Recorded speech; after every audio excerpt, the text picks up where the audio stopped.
اور 4 برتنوں کے استعمال سے آپ صلی اللہ علیہ وسلم نے منع فرمایا۔ السلام علیکم ورحمۃ اللہ وبرکاتہ۔ یہ ایک بہت ہی زبردست حدیث ہے،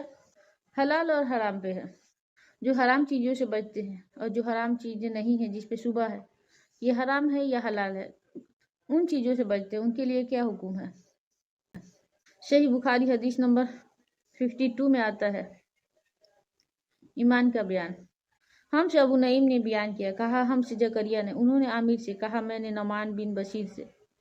سنا، وہ کہتے تھے میں نے نبی کریم صلی اللہ علیہ وسلم سے سنا، آپ صلی اللہ علیہ وسلم فرماتے تھے حلال کھلا ہوا ہے اور حرام بھی کھلا ہوا ہے، اور ان دونوں کے درمیان بعض چیزیں شبہ کی ہیں جن کو بہت سے لوگ نہیں جانتے کہ حلال ہیں یا حرام ہیں۔ پھر جو کوئی شبہ کی چیزوں سے بھی بچ گیا اس نے اپنے دین اور عزت کو بچا لیا، اور جو کوئی ان شبہ کی چیزوں میں پڑ گیا اس کی مثال اس چرواہے کی ہے جو شاہی محفوظ چراگاہ کے آس پاس اپنے جانوروں کو چرائے، اور قریب ہے کہ کبھی اس چراگاہ کے اندر گھس جائے اور شاہی مجرم قرار پائے۔ سن لو، ہر بادشاہ کی ایک چراگاہ ہوتی ہے، اللہ کی چراگاہ اس کی زمین پر حرام چیزیں ہیں، بس ان سے بچو۔ اور سن لو، بدن میں ایک گوشت کا ٹکڑا ہے، جب وہ درست ہوگا تو سارا بدن درست ہوگا، اور جہاں بگڑا سارا بدن بگڑ گیا۔ سن لو، وہ ٹکڑا آدمی کا دل ہے۔ اس حدیث سے ہمیں پتہ چلتا ہے کہ ہمیں حرام چیزوں سے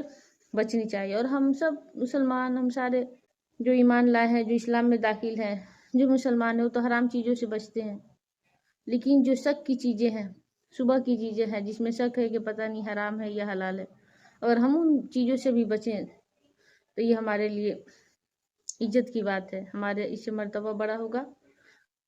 اور اس سے مقام بلند ہوگا۔ اس لیے ہمیں بچنا چاہیے، ہمیں ہر ممکن اس سے بچنے کی کوشش کرنی چاہیے۔ ایک اور حدیث میں آتا ہے کہ مال غنیمت سے 5واں حصہ ادا کرنا بھی ایمان سے ہے۔ صحیح بخاری۔ ہم سے علی بن جاد نے بیان کیا، کہا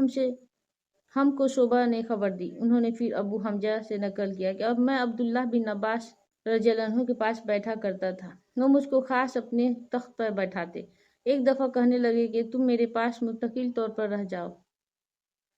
میں اپنے مال میں سے تمہارا حصہ مقرر کر دوں گا۔ تو میں 2 ماہ تک ان کی خدمت میں رہ گیا۔ پھر کہنے لگے کہ عبدالقیس کا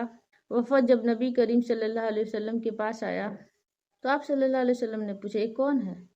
یہ کون سی قوم کے لوگ ہیں، یا یہ وفد کہاں کا ہے؟ انہوں نے کہا کہ ربیہ خاندان کے لوگ ہیں، ربی خاندان کے لوگ ہیں۔ آپ صلی اللہ علیہ وسلم نے فرمایا مرحبا، اس قوم کو یا اس وفد کو نہ ذلیل ہونے والے نہ شرمندہ ہونے والے، یعنی ان کا آنا بہت خوب ہے۔ وہ کہنے لگے اے اللہ کے رسول صلی اللہ علیہ وسلم، ہم آپ کی خدمت میں حاضر صرف ان حرمت والے مہینوں میں آ سکتے ہیں، کیونکہ ہمارے اور آپ کے درمیان مصر کے کافروں کا قبیلہ آتا ہے، قبیلہ آباد ہے، بس آپ ہم کو ایسی قطعی بات بتا دیجئے جس کی خبر ہم اپنے پچھلے لوگوں کو بھی کر دیں جو یہاں نہیں آئے، اور اس پر عمل در عمل کر کے ہم جنت میں داخل ہو جائیں۔ اور انہوں نے آپ سے اپنے برتنوں کے بارے میں بھی پوچھا۔ آپ صلی اللہ علیہ وسلم نے ان کے 4 باتوں کو حکم دیا اور 4 قسم کے برتن کو استعمال میں لانے سے منع فرمایا۔ ان کو حکم دیا کہ ایک اکیلے اللہ پر ایمان لاؤ۔ پھر آپ صلی اللہ علیہ وسلم نے پوچھا کہ جانتے ہو وہ ایک اکیلے اللہ پر ایمان لانے کا کیا مطلب ہے؟ انہوں نے کہا کہ اللہ اور اس کے رسول جانتے ہیں۔ آپ صلی اللہ علیہ وسلم نے فرمایا کہ اس بات کی گواہی دینا کہ اللہ کے سوا کوئی معبود نہیں، اور یہ کہ محمد صلی اللہ علیہ وسلم اس کے سچے رسول ہیں، اور نماز قائم کرنا اور زکوٰۃ ادا کرنا اور رمضان کے روزے رکھنا اور مال غنیمت میں سے جو ملے اس کا 5واں حصہ مسلمان کے بیت المال میں داخل کرنا، اور 4 برتنوں کے استعمال سے آپ صلی اللہ علیہ وسلم نے منع فرمایا، سبز لاخی مرتبان سے